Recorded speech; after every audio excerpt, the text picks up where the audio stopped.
بسم الله الرحمن الرحیم. سلامونه مې ومنئ ملګرو. نن در سره یوه نوې موضوع باندې خبرې کول غواړم او هغه موضوع ده د شاعرۍ قسمونه، د نظم اصناف چې نظم څو قسمونه لري. د نظم قسمونه په دوه ډوله دي. یو د نظم معنوي قسمونه دي لکه حمد او نعت او منقبت او قصید دا سنومیږي مرثیه او دغه شیان. یو د ساخت په اساس د جوړښت په اساس د نظم قسمونه دي چې یو نظم لکه څنګه د هغې ساخت څه دی، د هغې جوړښت څه دی. زه دغه دویمه موضوع باندې در سره نن خبره کول غواړم. که وخت و بیا تاسو غوښتل نو د ړومبو قسمونو باندې به هم خبره وکړم. د عروضو په ړومبی ویډیو کې ما تاسو سره د مصرع او د جملې په فرق خبره کړې وه. لکه یوه جمله د نثر یونټ دی، د نثر اکایي ده او د نظم اکایي مصرع ده. یوې جملې نه څنګه موږ مصرع جوړو په دې باندې ما تفصیل سره در سره خبرې کړې وې چې څنګه به یوه جمله موږ یو چوکاټ کې یا یو قالب کې واچو او هغه چې بیرته راوباسو نو مصرع به ترې سازوي. د ړومبۍ د جملې نه موږ مصرع جوړه کړو. لکه زه په لاره روان یم، دا یوه جمله ده. زه روان یم په لاره، دا مصرع شوه. چې یوې مصرعې سره بله مصرع موږ یو ځای کړو، دوه مصرعې کړو نو دې ته شعر وایي. په شعر کې ضروري نه ده چې قافیه او ردیف دې ولري، خو ځینې اشعار لري د دوو مصرعو شعر وي. ځینې مصرعې ځان له مشهورې شي، یوه مصرع مشهوره وي ټوله دنیا یې خبره کوي، ځینې اشعار مشهور شي. بیا درېیمه مصرع چې دغه دوو مصرعو سره یو ځای کړو دې ته هایکو وایو. دا د جاپانۍ ژبې یو خاص قسم دی د نظم. د فلسفیانه او ډېرې ژورې خبرې پکې هغې کړي دي، خو پښتو کې له بده مرغه موږ پکې صرف مزاحیه او تنزیه شعرونه لیکو. لکه زه د باړې په بس کې کېناستمه، ما وی چې ما به کجورې ته بوځي خو زه یې نیخ په ډبګرۍ ورګډ کړم. دا د درو مصرعو نظم دی. لکه دې ته هایکو وایو. هایکو د درو مصرعو نظم دی. د څلورو مصرعو نظم رباعي ده، اربع څلور. ما پې ځان ته یوه بیله ویډیو کړې ده، که تفصیل یې تاسو غواړئ د رباعي په اړه زما یوه ویډیو ځان له شته. دې کې څلور مصرعې، لومبۍ دوه مصرعې هم کافیه وي، درېیمه مصرع کې کافیه او ردیف نه وي او څلورمه مصرع بیا هم کافیه وي. هماغه د ړومبو دوو مصرعو کافیه او ردیف څلورمه مصرع هم لري. خو د دې یو خاص بهر دی. که دغه بهر کې نه وه رباعي نو دغه ته بیا مونږ کته وایو. دا بیا رباعي نه ده، کته ده. کته ځینې وخت داسې چې شاعران غزل لیکي، غزل ترنه ترسره نه شي، منځ کې دوه درې شعر ولیکي، بس هغې کې دوه ښایسته شعرونه راواخلي کته یې کي. یا په یو غزل کې دوه مسلسل شعرونه راشي چې د دواړو معنی یوه وي، د هغې د پاسه غټ کاف ولیکي نقطو والا، دا بس کته شي. کته مطلب مسلسل دوه شعرونه. ځان له د کتې شاعران هم شته، هغې صرف کته لیکي، لکه صرف د کتې په نیت یې لیکي او اصل کتې هغه دي چې د کتې په نیت لیکلی شوي دي. دې نه پس ته به غزل له راشو. د غزل ساخت دا دی چې دې کې ړومبۍ دوه مصرعې، ړومبۍ شعر، دا هم کافیه هم ردیف وي. ردیف ضرور نه دی غزل نه، خو زیاتو غزلو کې ردیف وي. ړومبۍ دوه مصرعې دغه ته موږ مطلع وایو. مطلع طلوع کېدلو ته چې لمر کوم ځینه راخیږي، لکه دې ځینه چې څنګه ورځ پیل کېږي دغسې دې نه غزل پیل شي، غزل شروع شي د مطلع نه. ورپسې شعر وي، دویم شعر، بیا دریم شعر، څلورم شعر، پنځم شعر. اکثر دې نه پس ته بیا مقطع راځي، آخري شعر چې هغې کې غزل کې شاعر خپل تخلص استعمالوي. ضرور نه ده چې استعمالي کې، خو ډېر شاعران یې کوي سره زما. غزل چې کوم دی د غزل د ټکی معنی چې په ډکشنری کې وګورئ د دې مطلب د ښځو سره خبرې کول. څوک وایي دا ټکی غزاله نه راوتی دی، اوسی ته وایي دا اوسی سترګې ډېرې ښایسته وي. د ښکاري کیسه به مو اورېدلې شاته هغه ده. غزل د قصیدې نه راوتی دی. د قصیدې یوه برخه وه پخوا. قصیده پروفیشنل شاعري وه، لکه شاعرانو به د پیسو دپاره د چا ډېر امیر کبیر سړي، د چا وزیر، د چا باچا، د چا سلطان، د هغه مده به یې ولیکله. د هغه په شان او شوکت کې به یې داسې اشعار وویل چې هغه به پرې خوشحاله شو. هغه به ورته د دې پیسې ورکړي. پروفیشنل شاعران وو. ده هغې ابتدا وه تشبیب، بیا به ورپسې یو څو شعرونه و ګریز، بیا به مده وه، او آخر کې به یې دعا کوله. دغه برخه وي د قصیدې. لکه فرض که څوک چا نه پیسې غواړي، دروازه ورته وډبوي، هغه کس بهر ته روځي د کوره، نو एकदम خو ورته نه وایي که نه په هغه ساعت چې 10,000 روپۍ راکړه. نه، اول ورته وایي سلام علیکم، جوړ تکړه، بچي دي ښه دي، کلي ولس ته خیر دی. بیا د موسم خبره راواچي چې بارانونه نه کېږي، یاره سوکړه ده، داسې هغسې. بیا د ګرانۍ د سیاست خبره وکړي چې یار یو شی اسمان ته رسېدلی دی، د هر چا لاس تنګ دی. بیا وایي یار په دې غرض زم راغلی وم، یو 10,000 روپۍ مې پکار دي. اول یو خوا بل خوا خبرې سړی وکړي، بیا مقصد ته راشي. دغه شان ته قصیده هم ده. قصیده کې اول سړی یو خوا بل خوا خبرې وکړي، هغې نه پس ته د خپل مقصد طرف ته راشي. یو خوا بل خوا خبرې کله د موسم خبره وکړي چې کومه په ابتدا کې د قصیدې خبره یي، عمق د قصیدې نامه شي.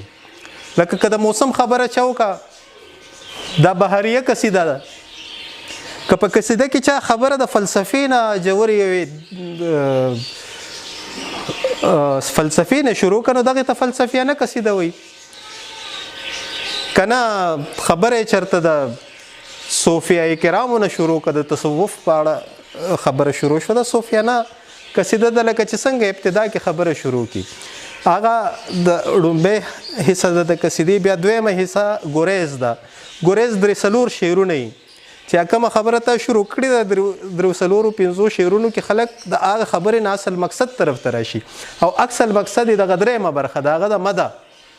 مده د یو باچا، د یو سلطان قصیده چې څوک لیکي، د هغه د باچا مدې شروع کی چې د فلاني ځای نه واخله تر فلاني ځای پورې د سلطنت سرحدونه دي، او د فوج داسې فوج دی، عسکر یې داسې عسکر دي چې هغوی په فلاني جنګ کې دغه فلاني وطن ته شکست ورکو، دغه ډنګلي جنګ کې دغه ډنګلي وطن ته شکست ورکو.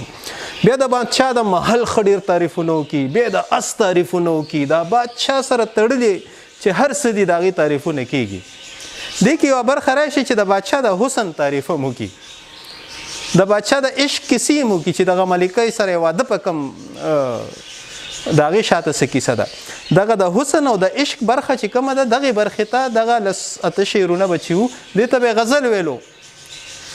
هغه د غزل برخه د خلکو دونه خوښه شوه چې قصیدې نه یې را بهر که، ځان ته یې بیل صنف کو، غزل شو. د قصیدې په آخر کې بیا دعا وي، لکه ته دې تر 0 کالو پورې ژوندی، او د هر یو کال ورځې دې 50,000 وي. دغه قسمه دعاګانې په قصیده کې مبالغه ډېره زیاته وي، بې حده مبالغه وي. یو کس د یو سلطان د یو نواب د اس تعریف کولو، نو ویل هغه اس دونه تیزه منډه وهي که نه، که دی یو آینې ته ودرې او د دې آینې وړاندې د اس له چابک ورکړي، نو دی به د ټولې دنیا چکر ووایي، واپس به راشي، دغه د آینې مخې ته به ودرېږي، او دونه زر به راشي چې آینې نه به لا د عکس بار نه وي وتی چې دی به واپس راغلی. دغسې مبالغې به په قصیده کې وي. په هر حال قصیدې نه به راشي اوس د نظم هغه قسمونو ته چې هغه د بندونو په حساب قسمونه دي. دغه ته مسمتات وایي. مسمت کوم قسم نه دی، دا دغه د مثلث نه واخله تر معاشره پورې چې کوم د نظم قسمونه دي دغو ته وایي، مثنوي نه بلکې. لومبی قسم یې دی مثنوي، دا د پابند نظم قسمونه دي. مثنوي، تثنیه، دعا، د دې هر بند کې 2 مصري وي، یو شعري، یو بند یو شعري، بیا بل شعر، بل بند، بل شعر، بل بند، بل شعر، بل بند. یو شعر کې چې کومه قافیه او ردیف وي، بل کې هغه نه بلې، په بل کې هغه نه بیا بلې، په بل کې هغه نه بلې. دغسې هر بند هر شعر ځان ته بیله بیله کافیه او ردیف لري. دا ډیر وسیع نظم وي، په دې کې لوی لوی داستانونه بیانېږي، د فلسفې جوړې کیسې، صوفیانه مضامین، د دې فراخه لمنه ده. په مثنویاتو کې سي دنیا خلکو ویلې ده، مثنوي مانوي مولانا روم دغه مثنوي ده، داسې د ډیرو شاعرانو مثنویات دي. هغې نه پس ته بل نظم چې کوم دی هغې ته مثلث وایي. مثلث هغه نظم دی چې د مثنوي په شان د مثنوي په هر یو بند کې دوه مصرې وي، د مثلث په هر یو بند کې درې مصرې وي، هر بند کې 3 مصرې، بیا 3 مصرې، بیا 3 مصرې، بیا 3 مصرې. دغه ته مثلث وایي. مثلث ته پس ته مربع ده. مربع چې هر یو بند 4 مصرې ولري هغه مربع دی. دغه شان مخمس دی چې هر یو بند کې 5 مصرې وي، هغه مخمس دی. بیا دې نه پس ته مسدس دی چې 6 مصرې ولري. بیا مصبع دی چې 9 مصرې ولري. بیا چې هر بند 8 مصرې لري هغې ته مسمن وایي. بیا د 9 مصرو متصح او مؤشر چې 10 مصرې هر یو بند ولري هغې ته مؤشر وایي. دغه د پابند نظم قسمونه دي. سوا د مثنوي نه دا نور چې څونه قسمونه دي، د دې نور بیا 2 قسمونه دي. یو ته ترجیح بند وایو او بل ته ترکیب بند. ترکیب بند هغه دی چې دې بند کې فرض که مؤشر دی دا 10 مصرې دي یو بند کې، بل بند کې بیا 10 مصرې دي، دې کې بیا کافیه ردیف ده. د یو مصره کې چې کومه کافیه ردیف ده د 10 واړو کې به هغه کافیه ردیف وي. بیا به بل بند کې هغه 10 واړو مصرو کې بل کافیه ردیف وي. بیا به هر یو بند کې بیل لکه ټولو بندونو کې به دغسې بیل کافیه ردیف وي. دغې ته ترکیب بند وایو. او ترجیح بند چې دې بند کې 10 کافیه او ردیف دي، د بل بند کې 9 کافیه او ردیف دي، او د 10مه کافیه ردیف د لومبي بند ده.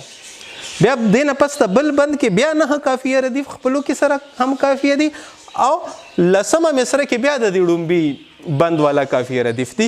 لکه هر بند د لومبي بند ته رجوع کوي، نو دې ته موږ ترجیح بند وایو. ترجیح بند د پابند نظم آخري قسم دی. دې نه علاوه د مغرب نور ډیر نظمونه دي، لکه سانټ، داسې نور چې د هغې خلکو تجربې کړي دي. داسې زم تاسو ته دعوت درکوم چې د دنیا نړیوالې څونه ژبې دي دې کې وګورئ چې کوم نوي قسمونه دي د نظم راولئ، پښتو کې ولیکئ. او دا کوم چې زموږ زاړه قسمونه دي دا له لاسه ورکو لګیا یو، لکه زموږ خو رباعي هم اوس دونه کمه شوې ده چې حد نه زیات. مخمسات او مسدسات خو څوک لیکي نه، د ترجیح بند او ترکیب بند خو څوک په معنی هم سم نه پوهېږي. نو خواست کوم درته چې دغه ژانرونه، دغه ټول اصناف چې کوم دي دا ژوندي وساتئ. په دې کې طب او ازموئ، شعرونه ولیکئ. په دې ټولو کې قصیده صحیح د پروفیشنل شی دی، خو ویې لیکئ. لکه دغه شی نه باید چې ختم نشي. زموږ د مشرانو نښې دي دا چې روانې وساتو. دغسې آخر کې د شاعرانو ملګرو چې کوم نوي شعرونه زه لولم نو زیاتره فوکس په غزل دی. شاعري صرف غزل نه دی، یا آزاد نظم ډیر دی. آزاد نظم ښه شی دی، غزل هم ښه شی دی، خو دغه زاړه چې کوم زموږ اصناف دي دا ژوندي وساتئ. تر بله ویډیو پورې په لوی الله سپارم. د خپل ځان خیال ساتئ، چاپیره د ګاونډیانو، د خپلو خپلوانو، د دنیا د ټولو بني ادمانو خیال ساتئ. د الله په امان.